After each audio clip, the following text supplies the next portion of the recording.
Assalamualaikum warahmatullahi wabarakatuh. Perkenalkan, nama saya Nur Maftuhah, NIM 205231207 dari kelas 2F Perbankan Syariah. Di sini saya akan membawakan kisah tentang Perjanjian Giyanti dan terbelahnya Jawa.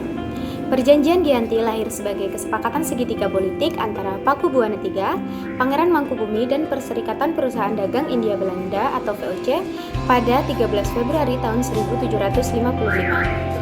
Nama Giyanti ini diambil dari lokasi ditandatanganinya perjanjian ini, yaitu di Desa Janti, yang sekarang disebut sebagai Desa Kerten, Jantiharjo, Karanganyar, Jawa Tengah. Perjanjian Giyanti ini dibentuk untuk meredamkan api konflik yang telah terjadi berlarut-larut lamanya. Pasca perpindahan Kraton Kartasura ke Surakarta, api dari peristiwa Geger Pecinan ternyata belum mati tepat pada sumbernya. Ketika itu, Mangkubumi yang membantu Pakubuwana II untuk meredamkan api konflik ini mendapatkan hadiah yaitu berupa sebidang tanah. Namun, luas tanah yang diberikan oleh Pakubuwana II ini menimbulkan kecemburuan salah seorang pangeran.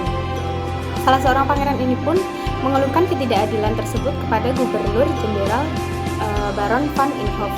Sang gubernur di Batavia ini lalu mengeluarkan keputusan yang membuat tanah tersebut tidak jadi dimiliki oleh Mangkubumi.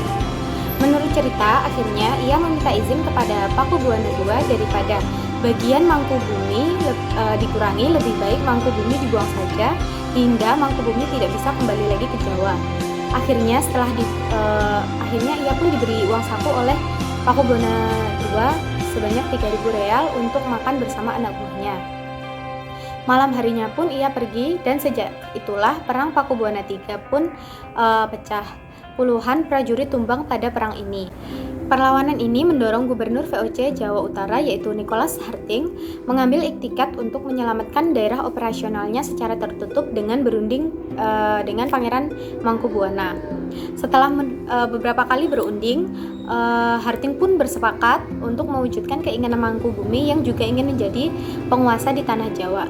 Lalu pada 23 September tahun 1754, perjanjian antara Mangkubumi dan VOC pun diresmikan. Kemudian perjanjian itu diberikan kepada Pakubuwana III pengganti Pakubuwana II. Perjanjian itu berisi bahwa Pangeran Mangkubumi mendapatkan wilayahnya. Lalu pada 4 November tahun 1754, Pakubuwana pun mengatakan persetujuannya terhadap hasil perundingan ini. Surat itu pun disampaikan kepada Gubernur Jenderal VOC Jacob Mussel. Kesepakatan ini mendorong sebuah perjanjian besar yang ditandatangani di Desa Giyanti.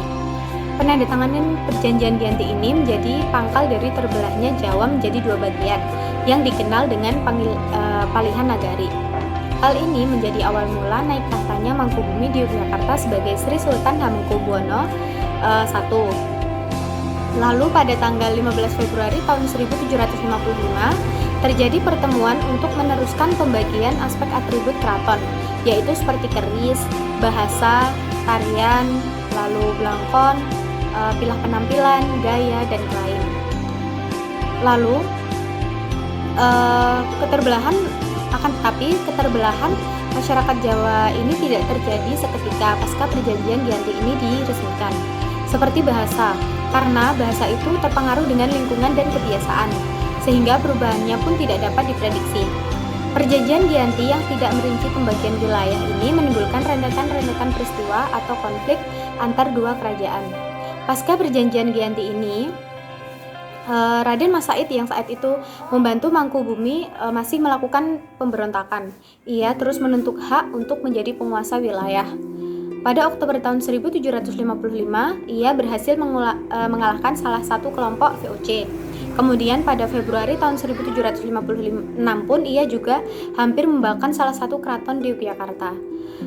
Lalu setelah perang bertahun-tahun lamanya, VOC pun akhirnya menyudahinya dengan menandatangani Perjanjian Salatiga pada tahun 1757. Perjanjian ini kemudian membuat tanah Jawa kembali terbelah menjadi 3 bagian. Pada perjanjian ini disepakati bahwa Raden Mas Said mendapatkan sebagian wilayah Karesidenan Surakarta dengan wilayah yang dikenal sebagai Kadipaten Mangkunegara yang kemudian ia bertahta. Lalu keterbelahan Jawa ini pun belum berhenti di sini. Pada tahun 1813 di masa Gubernur Thomas Stamford dari Kerajaan Inggris, Kesultanan Yogyakarta juga terbelah dengan lahirnya Paku Alaman. Dengan ini pun tanah Jawa memiliki 4 wilayah pemerintahan yang masing-masing tumbuh dengan perbedaan model orientasi politik yang berbeda, yang kemudian mengantarkan Jawa pada keragaman. Dinamika politik yang digerakkan oleh angin revolusi pada masa tahun 1940 membuat masing-masing daerah mengalami nasib yang berbeda-beda.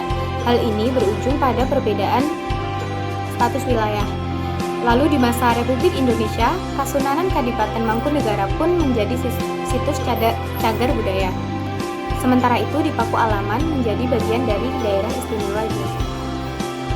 Demikian yang dapat saya sampaikan. Apabila ada salah kata, saya mohon maaf. Wassalamualaikum warahmatullahi wabarakatuh.